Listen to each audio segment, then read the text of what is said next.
আজ রান্না করছি আমি কাঁকরোল দিয়ে আলু দিয়ে নিরামিষ তরকারি। অল্প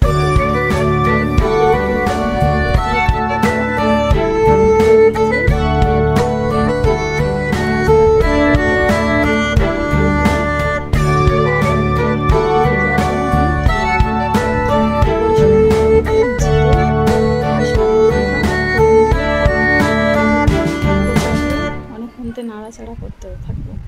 যখন সেটা পুরোপুরি লাল হয়ে যাবে নাড়তে থাকবে, তারপরে পুরোপুরি লাল হয়ে যাওয়ার পরে এর মধ্যে আদা রসুন বাটা দেবেন। কাঁচা গন্ধটা ছেড়ে দেওয়ার পরেই ধনে আর জিরে বাটাটা দেবেন।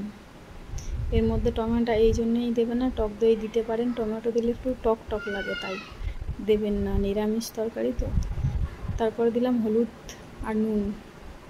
আবার নাড়াচাড়া করতে করতে কাঁচা লঙ্কা কুচি এবং শুকনো লঙ্কার গুঁড়ো অল্প করে, এটা নাড়াচাড়া করতে করতে প্রায় কালো কালো হয়ে গেছে। আপনারা ভাবছেন যে কড়াটা এত কালো কেন? কড়াটা হচ্ছে গেলে লোহারি কড়া, এই কড়াটাতেই আমরা রান্না করে খাই। এখন তো সিলভারের কড়া একদম ভালো না, শরীরের জন্য একদম উপকারী না। আমার ঘরে দুটো বাচ্চা আছে ছোট ছোট, তা আমি এই কড়াতেই রান্না করি। নাড়াচাড়া করতে করতে এটা যখন পুরোপুরি গায়ে গায়ে লেগে আসবে, তেল ছাড়বে, তারপরেই আলু আর কাঁকরোল ভাজাটা দিয়ে দেবেন। দিয়ে ঢাকা দিয়ে নাড়তে থাকবেন কিছুক্ষণ। নাড়ার পরে রস ছেড়ে দেওয়ার পরে হালকা একটু গরম জল দেবেন।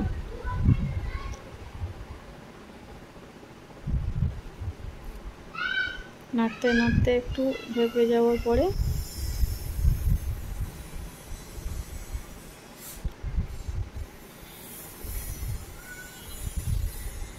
যেহেতু এগুলো ভাজা ছিল তাই অল্প পরিমাণে গরম জল দেবেন।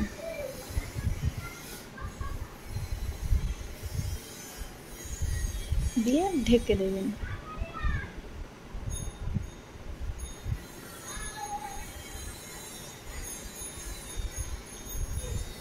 এখন ঢাকার খোলার পরে আমি একটুখানি হালকা গরম মশলা দিলাম, দেওয়ার পরে এটা নামিয়ে নিলাম।